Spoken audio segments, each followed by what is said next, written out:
To be able to be in touch with your inner coach, that is your positive self, is one of the most important lessons you can learn in life.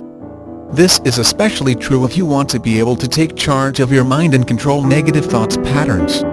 Your mind is a continuous metropolis of emotion. Your brain takes in about 2 million bits of information a second.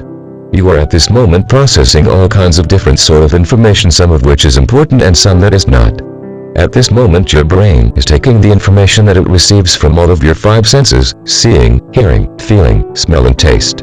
It has then to interpret the information it receives so you can understand the world around you. The funny thing is that most of the information that you receive is not registered by you consciously, but is filtered down to the unconscious mind.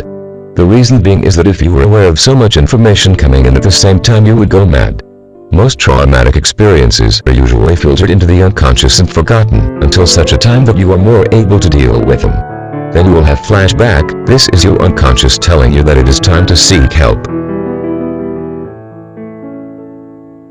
It is a good thing that you have the option of being able to get in touch with your unconscious mind to change your record of any traumatic events.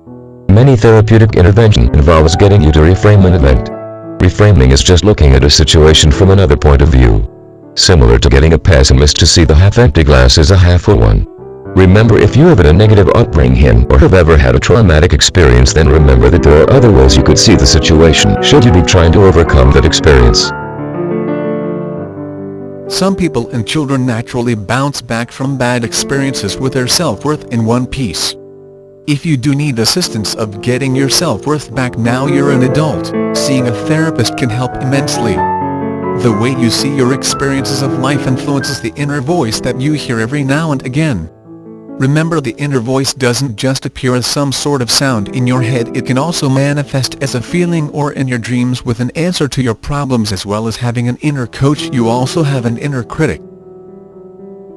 Have you felt that you would like to try something different but were too scared because you were under the opinion that you would not be good enough?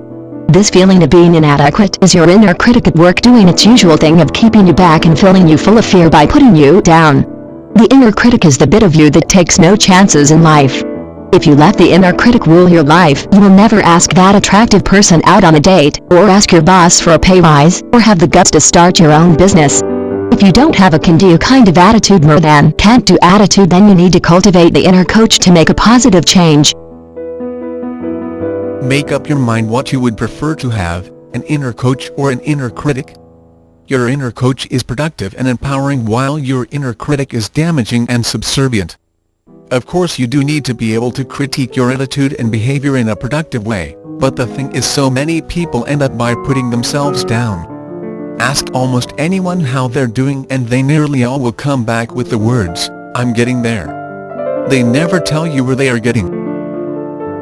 One of the best ways to get in touch with your inner coach is by imagining or thinking about something relaxing. It could be a nice beach or a warm bed, anything that relaxes you. Take a few minutes to imagine it, and you'll switch into a calmer physical state. Be aware of any positive feelings you may get. If you have any problems that need solving, well, this is the time to ask your inner coach. The answer might come in a dream or from an intuitive feeling. Keep a positive attitude. Good luck.